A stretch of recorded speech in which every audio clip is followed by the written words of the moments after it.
Hello बच्चों, let's see the question. The question says acidity of the diprotic acids in aqueous solution increases in the water. So हमें कुछ तीन diprotic acids दिए हुए हैं. So हमें उनका एसिडिक कैरेक्टर का ऑर्डर बताना है कि क्या होगा.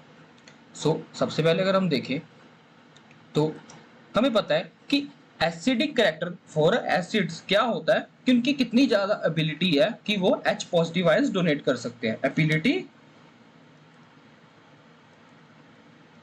to donate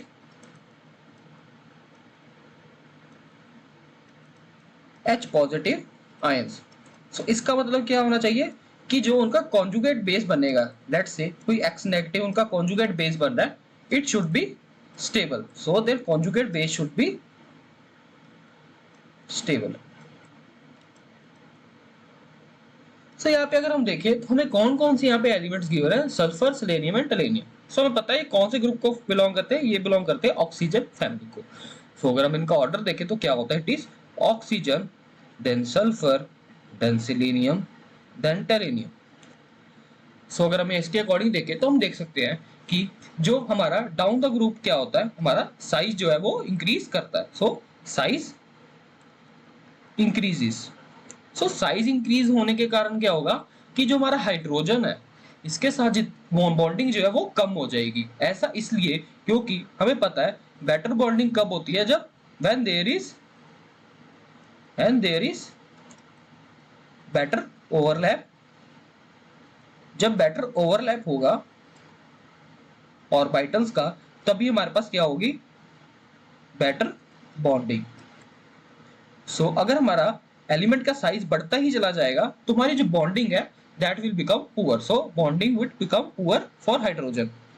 bonding decreases for hydrogen. So अगर हम देखें तो हमारा जो H2S होगा that would be more stable than H2SC and then H2TE. So ये हमारा स्टेबिलिटी का ऑर्डर होगा फॉर डाइप्रोटिक एसिड्स. सो इसका मतलब ये है कि जो हमारा H2S है वो इजीली हमारे पास एक्वस सॉल्यूशन में H पॉजिटिव आयन डोनेट नहीं कर सकता, बट हमारा H2 टेलियम होगा it will easily donate H positive ion. So हमारा एसिडिक कैरेक्टर का ऑर्डर क्या होगा, that would be like this.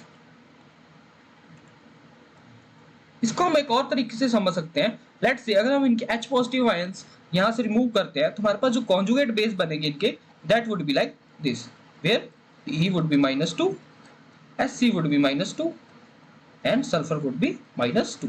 सो बड़ा साइज होने के कारण ये नेगेटिव चार्ज इजीली अपने पास एक्युमुलेट कर सकता है. सो जिसके कारण इसकी स्टेबिलिटी जो है हीलियम की, that would be more than that of sulphur.